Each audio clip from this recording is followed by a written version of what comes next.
Hello everyone, welcome to judiciary plus. हम run कर रहे हैं revision series for MPCJ, UKCJ and additionally हम डीजेएस के लिए भी कवर करेंगे as notification came out. And 27 March को जो है डीजेएस का हमारा एग्ज़ाम है, तो हमारे पास 1 मंथ है। तो हम सारे एक्ट जो हैं इसमें कवर करने वाले हैं जो भी इन सारे एग्ज़ाम्स में पूछे जाएंगे। तो let's start with this session.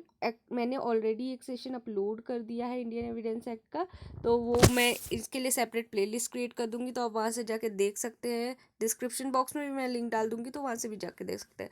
तो चलिए without wasting further time start करते हैं आज के लेक्चर के साथ। तो आज जो है हम स्टार्ट करने वाले हैं सेक्शन नंबर 5 चैप्टर 2 के साथ। हमने ऑलरेडी सेक्शन नंबर 4 तक कंप्लीट कर दिया है। चैप्टर 2 जो रेलिवेंसी ऑफ फैक्ट्स के बारे में बता रहा है, आज हम ये डिस्कस करने वाले हैं। तो बेसिकली जो है सेक्शन 5 से लेके 55 तक हमारे रेलिवेंसी ऑफ फैक्ट्स के बारे में डील होता है कि कौन कौन से फैक्ट्स जो है वो रेलिवेंट कंसीडर किए जाएंगे। ये सारे जो है सेक्शन 5 to 55 में दे रखे हैं। ठीक है, तो सबसे पहले सेक्शन 5 क्या बोलता है। सेक्शन 5 हमें बोल रहा है एविडेंस में be given of fact in issue और रेलिवेंट फैक्ट। देखिए, हम जो एविडेंस देते हैं ना, एविडेंस दो चीज़ की ही दी जा सकती है, या तो फैक्ट इन इशू की या तो रेलिवेंट फैक्ट की। इसके अलावा किसी और चीज़ की एविडेंस नहीं दी जा सकती है। या तो रेलिवेंट फैक्ट या तो फैक्ट इन इशू से रिलेटेड ही हम एविडेंस दे सकते हैं। ठीक है, और किस में देंगे? किसी सूट्स में, किसी प्रोसीडिंग्स में। ठीक है, और वो किस चीज़ से रिलेटेड होगा? Existence of non existence of every fact in issue and of such other fact as are hereinafter declare to be relevant and no other fact. यानी कि सिंपली यही है कि जो है हम एविडेंस किसका दे सकते हैं? दो फैक्ट का, fact in issue and relevant fact. इन दोनों के अलावा हम किसी का जो है एविडेंस नहीं दे सकते। अब जो है इस सेक्शन के साथ एक एक्सप्लेनेशन भी अटैच्ड है, तो चलिए देख लेते हैं उसमें क्या बोल रहा है। This section shall not enable any person to give evidence of a fact which he is entitled to prove by any provision of the law for the timing in force relating to civil procedure. अब ये जो explanation है वो simply हमें ये बता रहा है कि ये जो सेक्शन है ना, सेक्शन नंबर 5, ये इनेबल नहीं करता है, किसी भी पर्सन को जो है इनेबल नहीं करता है कि वो एविडेंस दे किसी फैक्ट के बारे में जो उसको डिसइंटाइटल करता है। देखिएगा, डिसइंटाइटल, नॉट इंटाइटल, डिसइंटाइटल करता है ये प्रूव करने के लिए कि कोई भी प्रोविज़न जो है किसी लॉ के टाइमिंग इन फोर्स के जो वो रिलेटेड है सिविल प्रोसीजर के। यानी कि ये सेक्शन 11, ये सेक्शन जो है सेक्शन नंबर 5 इनेबल नहीं करता किसी भी पर्सन को एविडेंस देने के लिए किसी फैक्ट के बारे में, जो वैसे फैक्ट के बारे में जो डिसइंटाइटल करता है ये प्रूव करने के लिए किसी एक्ट के, किसी लॉ के प्रोविजंस को जो कि इन्फोर्स है सिविल प्रोसीजर में, तो उसको डिसएंटाइटल नहीं करता है। किसी को भी इनेबल नहीं करता है कि आप डिसएंटाइटल कर दोगे किसी सिविल प्रोसीजर के लॉ जो ऑलरेडी इन्फोर्स्ड है। तो सिंपली यही है कि सिविल प्रोसीजर के लॉ जो ऑलरेडी इन्फोर्स है उसको आप डिसएंटाइटल नहीं कर सकते हो। कोई भी राइट इसके अंदर ये नहीं दी गई है, मतलब सिविल प्रोसीजर लॉ को डिसएंटाइटल आप नहीं कर सकते हो, सिंपल। अब जो इलस्ट्रेशन है, इसके साथ इलस्ट्रेशन हमें बता रहा है, 2-3 इलस्ट्रेशन है। अभी मैं पूरे पढ़ूंगी तो रिवीजन ना रह के ये एक्चुअल सीरीज में चला जाएगा, लेकिन फिर भी मैं थोड़ा थोड़ा आपको बता देती हूँ कि A tried for the murder of B by beating him with a club with the intention of causing his death at his trial the following fact are in issue. अब ए पे जो है चार्ज लगाई गई थी murder की, कि उसको मारा गया है, उसको मारा है क्लब से और उसकी डेथ हो गई, उसकी इंटेंशन थी उसकी डेथ करने के लिए। तो इसमें फैक्ट इन इशू क्या क्या हो सकता है कि ए जो है, ए ने बीट किया बी को क्लब से, ए ने जो किया है डेथ कॉज किया है बी का, कैसे डेथ कॉज किया है? उस क्लब से जो है बीट करने से उसकी डेथ कॉज हुई है, और उसकी इंटेंशन थी बी की डेथ कॉज करने की। तो ये सारी चीज़ें जो है, ये सारी चीज़ें जो है फैक्ट इन इशू हो जाएगी। ठीक है, तो ये था हमारा सेक्शन नंबर 5। अब हम थोड़ा जो है अपनी स्पीड थोड़ी इंक्रीज कर लेंगे, क्योंकि ये रिवीजन सीरीज है। हमें एक एक पॉइंट अगर कवर करने लगे तो ये एक्चुअल क्लास में चला जाएगा। अभी हमारे लिए टाइम कम है, तो हम जल्दी जल्दी कवर करेंगे सारी चीज़ें, रेलिवेंट चीज़ें जो है वो कवर करने वाली हूँ, कुछ छोड़ने वाली नहीं हूँ, बट स्पीड के साथ। ठीक है, तो चलिए सेक्शन 6 क्या बोलता है। सेक्शन 6 जो है ना, सेक्शन 6 बात करता है relevancy of fact forming part of same transaction. इस सेक्शन को डॉक्ट्रिन ऑफ रेस जेस्टे भी बोलते हैं, डॉक्ट्रिन ऑफ रेस जेस्टे भी बोला जाता है इस पर्टिकुलर सेक्शन को।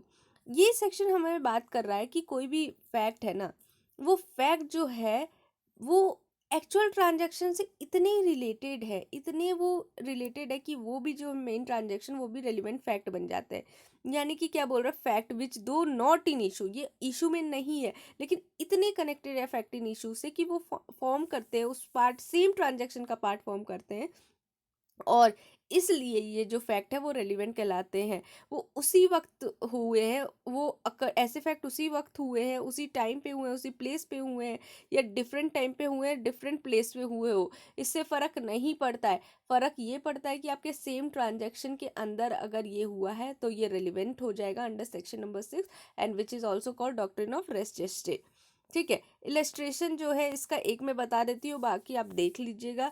तो फर्स्ट है इसका, A is accused of the murder of B by beating him, whatever was said और done by A or B वो, or the bystander at the beating, or so shortly before or after it as to form part of the transaction, it is relevant. यानी कि ए को जो है, ए के ऊपर accusation है कि उसने बी का मर्डर किया है, और कैसे मर्डर किया, उसको मार के, बीट करके। ठीक है, तो जो भी चीज़ कहा गया, ठीक है, जो भी चीज़ किया गया ए के द्वारा या बी के द्वारा, या कोई बाय स्टैंडर जो वहाँ पे खड़ा था उस इंसिडेंट के टाइम में जब बीटिंग हो रही थी, या तो उसके थोड़ी देर पहले या थोड़ी देर बाद, तो ये सारी चीज़ें जो है ना पार्ट बन जाती है सेम ट्रांजेक्शन की, और ये सारी रेलिवेंट फैक्ट कहलाएंगे अंडर सेक्शन नंबर 6। ठीक है, अब चलते हैं सेक्शन 7 पे, जो बता रहा है फैक्ट जो है, जो which are the occasion cause and effect of the fact in issue, तो ये भी रेलिवेंट फैक्ट हो जाते हैं।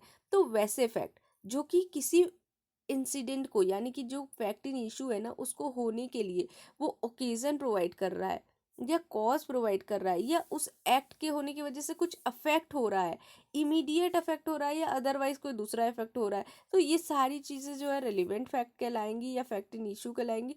जो कॉन्स्टिट्यूट करती है स्टेट ऑफ थिंग्स, यानी कि स्टेट के चीज़ों की जो है वो स्टेट कैसी है उस इंसिडेंट के बाद, और जिस, या तो उसके वो कौन सी चीज़ थी जिसके कारण जो है कि उसको अपॉर्चुनिटी मिल गई वो इंसिडेंट करने के लिए, वो ऑफेंस करने के लिए अपॉर्चुनिटी मिल गई, तो ये सारी चीज़ें जो है कवर होंगी सेक्शन नंबर 7 के अंदर। तो सेक्शन नंबर 7 के अंदर आपको जो की पॉइंट याद रखना है ना आपको प्रीलिम्स एग्जाम्स के लिए, वो जब सबसे पहली बात ये कर रहा है ओकेजन के बारे में बात कर रहा है, कॉज के बारे में बात कर रहा है, इफेक्ट के बारे में, इफेक्ट कैसा हो सकता है, इमीडिएट या अदरवाइज। ठीक है, और इन सब ओकेजन कॉज इफेक्ट के कारण जो है स्टेट ऑफ थिंग्स की जो है को ऐसा हो जाता है जो कि जी अफोर्ड कर रहा है अपॉर्चुनिटी, अपॉर्चुनिटी दे रहा है अक्यूज पर्सन को कि वो कर दे ऑफेंस, जो कि रेलिवेंट कहलाएंगे इस सेक्शन के अंदर। यानी कि उस कॉज इफेक्ट के कारण जो है अपॉर्चुनिटी मिल रही है उसको ताकि वो ऑफेंस करे। इलस्ट्रेशन से और क्लियर हो जाएगा, इलस्ट्रेशन देख लेते हैं। क्वेश्चन है कि क्या ए ने रॉब किया बी को, तो फैक्ट था कि shortly before the robbery B went to a fair with money in his position, and that he showed it or mentioned the fact that he had it to the third person are relevant। यानी कि question क्या था कि ए ने Rob किया है B को। अब जो फैक्ट है कि रॉबरी से जस्ट पहले उसने, उसके पास पैसे थे उसके पोजीशन में, और उसने ये शो किया था किसी पर्सन को, ठीक है, थर्ड पर्सन को, तो ये सारी चीज़ें जो है रिलेवेंट हो जाती है, क्योंकि इससे जो है हो सकता है कोई थर्ड पर्सन जो है वो देख रहा था कि इसके पास मनी है, और उसको ये पता चल गया कि इसके पास मनी है, उसके पास ओकेजन हो गया, उसके पास अपॉर्चुनिटी हो गई कि फेयर में जो है वो रॉब कर सकता है उसको। तो ये सारी चीज़ें जो है सेक्शन नंबर 7 के अंदर रेलिवेंट फैक्ट में आती है, ओकेजन कॉज इफेक्ट, और उसके कारण स्टेट ऑफ थिंग ऐसा हो जाता है कि अपॉर्चुनिटी मिल जाती है पर्सन को ऑफेंस कंडक्ट करने के लिए, वो ट्रांजेक्शन करने के लिए। ठीक है, एक सी भी देख लेते हैं, बी देख लेते हैं। The question is whether A murder B, तो जो भी मार्क थे ग्राउंड पे जो स्ट्रगल करने के कारण हुए हैं, उस जब भी जो इंसिडेंट हुआ था उसमें जो स्ट्रगल हुआ है उसके कारण कोई मार्क पड़ गए हैं ग्राउंड पे, या उस प्लेस के पास जहाँ मर्डर कमिट हुआ था, वो सारी चीज़ें जो है रेलिवेंट फैक्ट होती है। वैसे ही पॉइजन दिया गया है तो वैसा जो सिम्टम्स होता है पॉइजन खाने के बाद, तो वो सारी चीज़ें जो होती है, ये सारी चीज़ें जो है रेलिवेंट फैक्ट कहलाएंगी। State of B's health before the symptoms ascribed to poison, and habit of B known to A, which afforded an opportunity of administer of poison। अब ए को पता था कि बी की हैबिट है कि वो क्या खाता है क्या करता है, उसको पता था, तो ये सारी चीज़ें जो है उसको अपॉर्चुनिटी दे रही थी कि वो उसके खाने में पॉइजन मिला सकता है या उसके किसी चीज़ में ड्रिंक में पॉइजन मिला सकता है। तो ये सारी चीज़ें जो है रेलिवेंट फैक्ट हो जाएंगी सेक्शन नंबर 7 के अंदर, ओकेजन कॉज इफेक्ट, जिससे अपॉर्चुनिटी मिलती है कि वो वैसा अकरेंस कर सके ऑफेंस का। रेलिवेंट फैक्ट 7 के अंदर है। मैं रिपीट बार बार इसलिए कर रही हूँ ताकि आपके दिमाग में बिल्कुल बैठ जाए, ठीक है। सेक्शन नंबर 8 आता है motive preparation previous and subsequent conduct के बारे में। अब मोटिव प्रिपरेशन प्रीवियस और सब्सिक्वेंट कंडक्ट क्या होता है? मोटिव क्या होता है? मोटिव बेसिकली होता है कि कोई भी ऑफेंस करने के पीछे हमारा रीजनिंग क्या है, क्या मोटिव है, हम क्या अचीव करना चाहते हैं, तो ये हमारा मोटिव है। तो कोई भी फैक्ट इज रेलिवेंट कब होता है? जो शो करता है या कॉन्स्टिट्यूट करता है मोटिव और preparation of any fact in issue और रेलिवेंट फैक्ट, ठीक है। तो उस फैक्ट इन इशू या रेलिवेंट फैक्ट के पीछे उसका मोटिव क्या है, प्रिपरेशन क्या है, ये सारी चीज़ें रेलिवेंट होंगी सेक्शन नंबर 7। प्रिपरेशन आपने क्या क्या की है, यानी कि कोई भी ऑफेंस अगर आप करने वाले हो, जैसे आपने पॉइजन दिया, ए ने पॉइजन दिया बी को, ठीक है। अब ए ने पॉइजन देने से पहले जा गया वो मार्केट गया, मार्केट में जाके उसने पॉइजन खरीदा दुकान से, तो ये सारी चीज़ें किस में कवर होगी? ये सारी चीज़ें वो प्रिपरेशन कर रहा है ऑफेंस करने से पहले, तो ये भी रेलिवेंट फैक्ट हो जाती हैं। मोटिव कि किस पर्पज से वो पॉइजन दे रहा है, क्योंकि उस वो अगर बी की डेथ हो जाती है तो उसकी सारी प्रॉपर्टी जो है ए को मिल जाएगी, इसलिए वो चाहता है कि उसकी डेथ हो जाए, ये उसका मोटिव है। उसने जो पॉइजन खरीदा जाके प्रिपरेशन था, ये प्रिपरेशन स्टेज है, ये दोनों चीज़ सेक्शन नंबर 8 में रेलिवेंट आएगी। फिर देन क्या है? कंडक्ट भी सेक्शन नंबर 8 में आता है। कंडक्ट कैसा होगा आपका? प्रीवियस या सब्सिक्वेंट, दोनों ही कंडक्ट जो है सेक्शन नंबर 8 में आपका कवर हो जाता है, ठीक है। इसमें एक्सप्लेनेशन 1 देखिएगा इंपॉर्टेंट है। वर्ड जो है ना कंडक्ट इस सेक्शन में, उसमें इंक्लूड क्या नहीं करता है? स्टेटमेंट। स्टेटमेंट कंडक्ट के अंदर नहीं आएगा, लेकिन अनलेस क्या बोल रहा है, वैसे स्टेटमेंट जो अकम्पनी कर रहे हैं, कुछ जो एक्सप्लेन कर रहे हैं एक्ट को, जो अदर देन स्टेटमेंट, मतलब हमारा स्टेटमेंट जो है वो किसी एक्ट को एक्सप्लेन कर रहा है, जो एक्ट को एक्सप्लेन कर रहा है, but this explanation is not to affect the relevancy of the statement under any other section of this act. अगर किसी और सेक्शन के अंदर फॉल करेगा तो फिर उसमें रेलिवेंट होगा, लेकिन अगर किसी और सेक्शन में फॉल नहीं कर रहा है वैसे स्टेटमेंट, और वैसे स्टेटमेंट जो एक्सप्लेन कर रहा है एक्ट को, तो फिर वो कवर हो जाएगा सेक्शन नंबर 8 में। और एक्सप्लेनेशन 2 क्या बोल रहा है कि जब कंडक्ट है किसी पर्सन का, वो रेलिवेंट कब कहलाएगा? Any statement made to him or his presence and hearing which affects such conduct is relevant. अब कोई स्टेटमेंट मेड किया, जैसे कि ए ने बी का पॉइजन देके मर्डर कर दिया, अब सी पर्सन जो है उसके सामने बोल रहा है ए ने ही मर्डर किया है बी का, और देखना पुलिस जब आएगी तो इसको पकड़ के ले जाएगी। वो डर के क्या करता है, वो भाग जाता है, तो वो उसकी सब्सिक्वेंट कंडक्ट हुई। तो और वो जो कंडक्ट है वो अफेक्ट किससे हुई? वो स्टेटमेंट से अफेक्ट हुई, ठीक है, सी के स्टेटमेंट से अफेक्ट हुई, इसलिए वो भाग गया वहां से। तो ये भी जो है वो कंडक्ट के अंदर आएगी। तो previous and subsequent conduct, then motive and preparation, ये सारी चीज़ें जो है सेक्शन नंबर 8 में आपके रिलेवेंट हो जाती है। इलस्ट्रेशन एक बार आप देख लीजिएगा अपने एंड से, ठीक है। फिर सेक्शन नंबर 9 जो है ये बताता है फैक्ट नेसेसरी टू एक्सप्लेन और इंट्रोड्यूस रिलीवेंट फैक्ट। तो वैसे फैक्ट जो कि ज़रूरी है या एक्सप्लेन करने के लिए या इंट्रोड्यूस करने के लिए रिलीवेंट फैक्ट। तो कोई भी चीज़ इंट्रोड्यूस करनी है या एक्सप्लेन करनी है तो वैसे फैक्ट भी क्या हो जाते हैं? रेलिवेंट हो जाते हैं। फैक्ट किस लिए है? फैक्ट नेसेसरी है कि एक्सप्लेन करने के लिए या इंट्रोड्यूस करने के लिए फैक्ट इन इशू को या रेलिवेंट फैक्ट को, जो सपोर्ट करता है या तो रिवर्ट कर, या तो सपोर्ट करने के लिए या तो रिवर्ट करने के लिए। कोई भी इन्फरेंस जो उस फैक्ट इन इशू से या रेलिवेंट फैक्ट से आ रहा है ना, वैसे इन्फरेंस को सपोर्ट करने के लिए या रिवर्ट करने के लिए, ठीक है। तो ये सारी चीज़ें जो है रेलिवेंट हो जाएंगी। और ये क्या करता है हेल्प करने के लिए? Establish the identity of a thing or a person whose identity is relevant, ठीक है। बेसिकली इसमें बस समझा जाए तो वैसे फैक्ट जो इंट्रोड्यूस करते हैं या एक्सप्लेन करते हैं रेलिवेंट फैक्ट को, और वो जो है वो सपोर्ट करने के लिए या रिपोर्ट करने के लिए कोई भी इन्फ्लुएंस जो फैक्ट इन इशू या रेलिवेंट फैक्ट से आता है, अराइज होता है, ठीक है। और वो स्टैब्लिश क्या करने में हेल्प करता है? किसी थिंग्स की आइडेंटिटी को या पर्सन की आइडेंटिटी को, ये सारी चीज़ें रिलेवेंट हो जाती है। एक इलस्ट्रेशन देख लेते हैं इसके सपोर्ट में। The question is whether A given document is the will of A. the state of A's property and of his family at the date of the alleged will may be the relevant fact. Question क्या है यहाँ पे कि कोई given document जो है वो ए का विल है कि नहीं है, तो the state of A's property or and of his family at the date of alleged will may be relevant.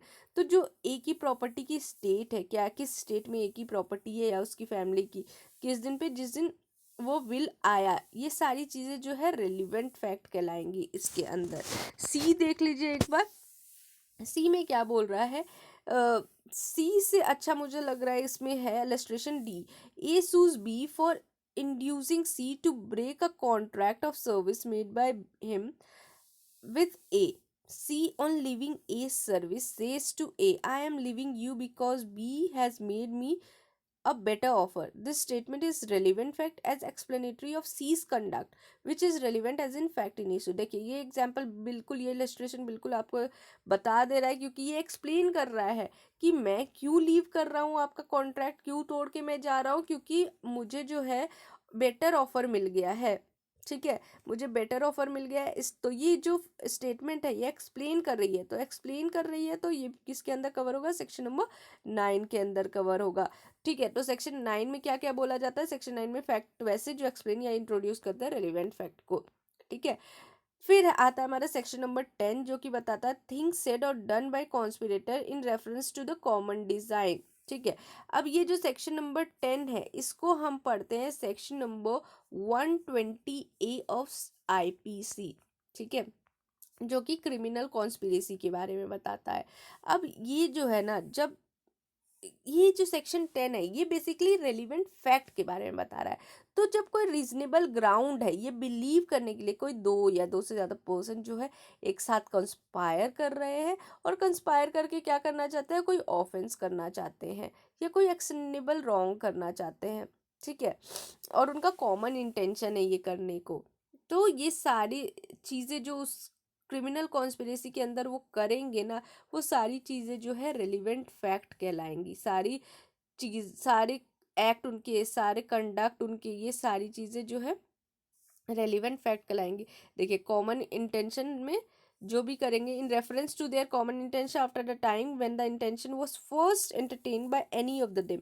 कब से उनका एक्ट या कंडक्ट आएगा, जब दोनों में से किसी, यानी कि अगर 2% है दोनों में कोई भी एक जब पहला एक्ट करता है इस इंटेंशन, कॉमन इंटेंशन के अंदर, तो फिर वो इसके अंदर कवर आए। बट कोई भी एक्ट उनका जो कि ये कॉमन इंटेंशन स्टेब्लिश होने से पहले, उनका कॉमन इंटेंशन अराइज होने से पहले अगर कोई एक्ट या कंडक्ट है तो वो कवर नहीं होगा। बट जब किसी फर्स्ट पर्सन जो है, फर्स्ट पर्सन ने कोई एक्ट कर दिया कि उस इंटेंशन के साथ, कॉमन इंटेंशन के साथ, तो वो कवर हो जाएगा इसमें और ये रेलिवेंट फैक्ट कहलाएगा अंडर सेक्शन नंबर 10। ठीक है, सेक्शन 11, इसको जो है हम बेसिकली बोलते हैं doctrine of plea of alibi बोलते हैं। ठीक है, plea of alibi, plea of alibi जो बोलते हैं इसको, यानी कि इसका मतलब होता है एल्सवेयर, एल्सवेयर।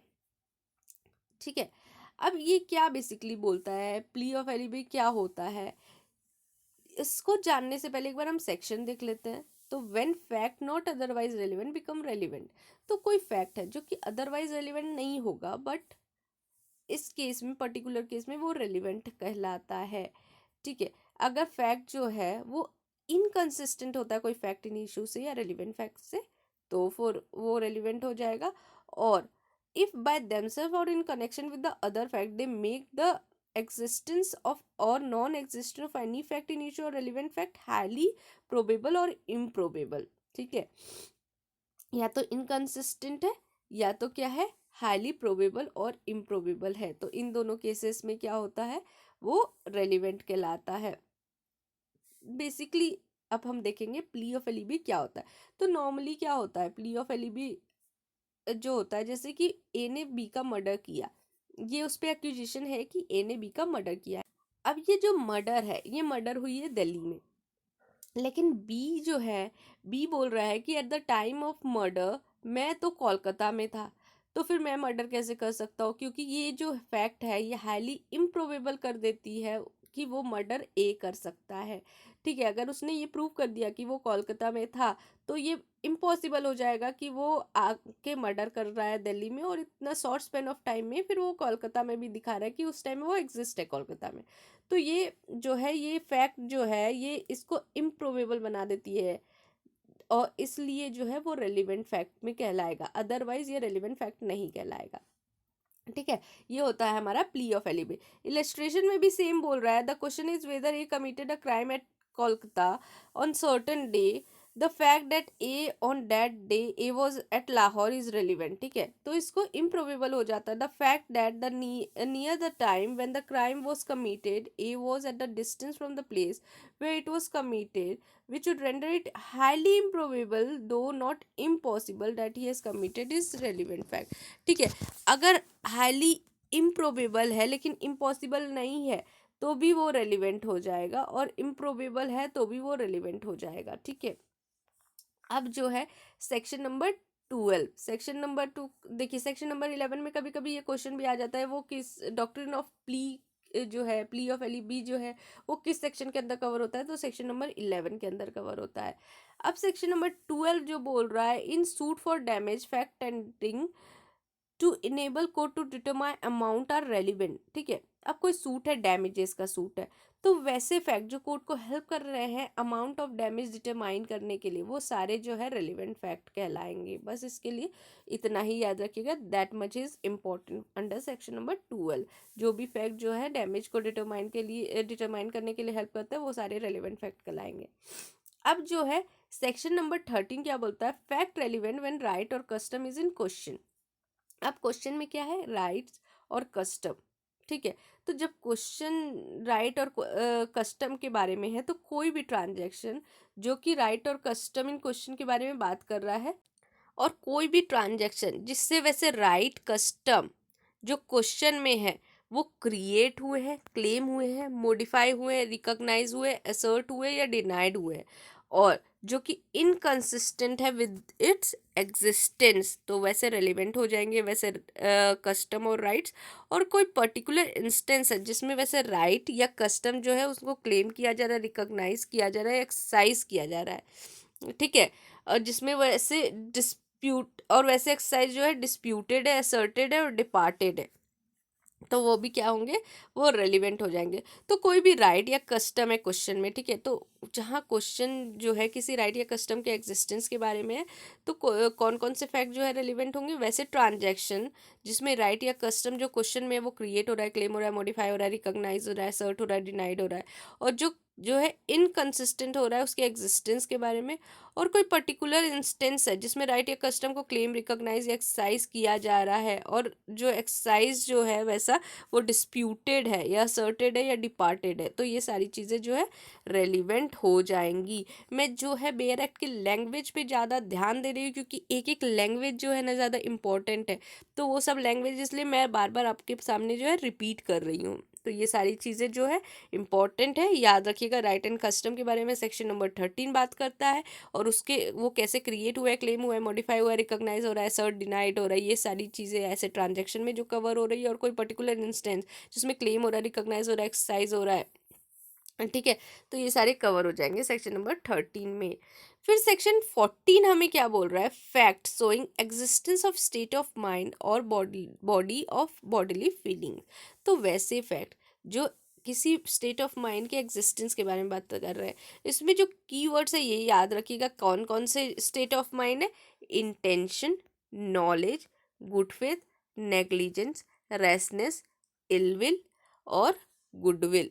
ठीक है, तो 1 2 3 4 5 6 7 थिंग है, तो ये याद रखिएगा क्या क्या है, इंटेंशन, नॉलेज। आप कुछ भी जो है अपने से एक कोई वर्ड क्रिएट करके इसको याद करने का तरीका रख सकते हैं कि क्या क्या है, intention, knowledge, goodwill, rashness, negligence, ill will and then goodwill. ठीक है, इससे कोई भी आप जो है कुछ वर्डिंग तैयार करके आप जो है इसको याद करने का तरीका बना सकते हैं। क्या क्या ऐसे भी आपको मैंने 2-3 बार रिपीट कर दिया, intention, knowledge, goodwill, rashness, negligence, ill will और गुड फेथ। ठीक है, ये सारी चीज़ें जो है सेक्शन नंबर 14 में कवर होंगी। अब सेक्शन 14 में जनरली सवाल आता है आपका कि जो इसमें बात की जा रही है existence of state of mind के बारे में, तो ये क्या जनरल स्टेट ऑफ माइंड है या पर्टिकुलर स्टेट ऑफ माइंड है? ये जो सेक्शन नंबर 14 है ये पर्टिकुलर स्टेट ऑफ माइंड के बारे में बोलता है, जो सेक्शन एक्सप्लेनेशन 1 में भी दिया गया है। ठीक है, पर्टिकुलर मैटर इन क्वेश्चन के बारे में बात करता है। अब एक्सप्लेनेशन 2 क्या बोलता है? ट्रायल के टाइम में trial of a person accuse of an offence the previous commission of the accuse of the offence is relevant. यानी कि अगर किसी अक्यूज का जो है ट्रायल चल रहा है, उसने प्रीवियसली कोई ऑफेंस कमिट किया है, तो वो रेलिवेंट हो जाएगा इस सेक्शन के मीनिंग के अंदर। ठीक है, प्रीवियस कन्विक्शन उस पर्सन का जो है रेलिवेंट फैक्ट हो जाएगा, क्योंकि वो अफेक्ट करता है कि अगर आपने ऑलरेडी प्रीवियस सेम ऑफेंस किया है तो सब्सिक्वेंट ऑफेंस जो है आपको इंक्रीज पनिशमेंट मिलेगा। ये आईपीसी में काफ़ी सेक्शन में दे रखा है, जहाँ आपने देखा होगा। ठीक है, और जब हम आईपीसी का रिवाइज करेंगे तो आईपीसी भी देख लेंगे एक बार, ये सारी सब्सिक्वेंट पनिशमेंट। अब चलते हैं अपने लास्ट सेक्शन की तरफ। आज के सेशन का ये लास्ट सेक्शन है। तो fact bearing on question whether act was incidental और इंटेंशनल।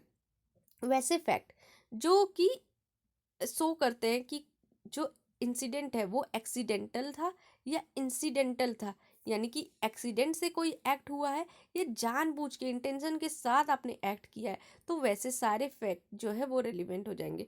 तब कोई भी क्वेश्चन उठता है कि कोई एक्ट जो है वो एक्सीडेंट से हुआ है या इंटेंशनली उसको किया गया है और done with a particular knowledge या इंटेंशन, तो वैसे फैक्ट जो फॉर्म कर रहे हैं part of series of similar occurrence in each of which the person doing the act was concern is relevant, तो वैसे सारे फैक्ट क्या हो जाएंगे? रेलिवेंट। ठीक है, जैसे एक इलेस्ट्रेशन हम देख लेते हैं कि a is accused of burning down his house in order to obtain money from which it is insured. The fact that A lived in several houses successively, each of which he insured and each of which a fire occurred, and after each of which fire A received payment from different insurance office, are relevant as tending to show that fire was not accidental। ठीक है, clear हो रहा है ना? अब एक person है, उसके पास सेवरल हाउसेस है, सब इंश्योर्ड है डिफरेंट कंपनी के नाम से। हर एक हाउस में जो है उसके फायर लग जाता है एंड देन वो जो है एक पेमेंट रिसीव करता है इंश्योरेंस कंपनी के द्वारा। ये क्या शो कर रहा है? एक ही इंसान के साथ तो बार बार एक ही चीज नहीं हो सकती है ना। एक बार आदमी के साथ एक्सीडेंट हो सकता है, एक बार गलती से शॉर्ट सर्किट या किसी भी तरह से आग लग सकती है, बट हर बार आपके साथ सेम हो रहा है, इसका मतलब क्या है? ये शो करता है कि वो इंटेंशनली ये काम कर रहा है, इंश्योरेंस मनी जो है रिकवर करने के लिए वो ये काम कर रहा है। तो ये जो है फैक्ट जो है ये शो कर रहा है कि ये एक्ट जो है ये एक्सीडेंटल नहीं है और ये इंटेंशनल है, तो इसलिए ये फैक्ट रेलिवेंट फैक्ट होगा। दूसरा एग्जांपल आप ये ले सकते हैं कि ए जो है वो सेवरल मैरिज करता है और इससे पहले कि वो दूसरी मैरिज करे उसकी फर्स्ट वाइफ की डेथ हो जाती है, और डेथ भी जो होती है वो एक ही तरह से होती है, say for example by suicide, by committing suicide की उनकी डेथ हो जाती है।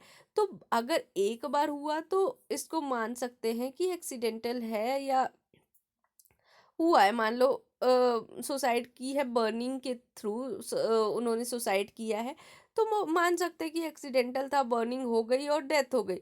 बट अगर हर बार उनकी बार बार जो है 2-3 वाइफ की डेथ अगर सेम तरह से हो रही है या अलग तरह से भी हो रही है लेकिन डेथ हो जा रही है, ऐसे सर्कमस्टांसेस के अंदर हो रही है जो सस्पिशियस सर्कमस्टांसेस है, तो ये शो करता है कि ये एक्ट जो है ये इंसिडेंटल नहीं है, ये इंटेंशनल यानी कि एक्सीडेंटल नहीं है, ये इंटेंशनल एक्ट है। ठीक है, तो वो ऐसे फैक्ट जो शो करते हैं ना, ये सारे रेलिवेंट फैक्ट हो जाएंगे अंडर सेक्शन नंबर 15। ठीक है, तो आज के सेशन के लिए हम इतना ही रखते हैं। कमेंट सेक्शन में कमेंट करके बताइएगा सेशन कैसा लगा, और ये रिवीजन सीरीज अब कंटिन्यू होगी। एक्चुअली मेरी तबीयत थोड़ी ठीक नहीं थी, अभी भी बहुत ठीक नहीं है, तो इसलिए मेरे थोड़ी सी वीडियोस जो है डिले हो गई, बट अभी टाइमली आपको मिलेगा video. So this is all for today, thank you.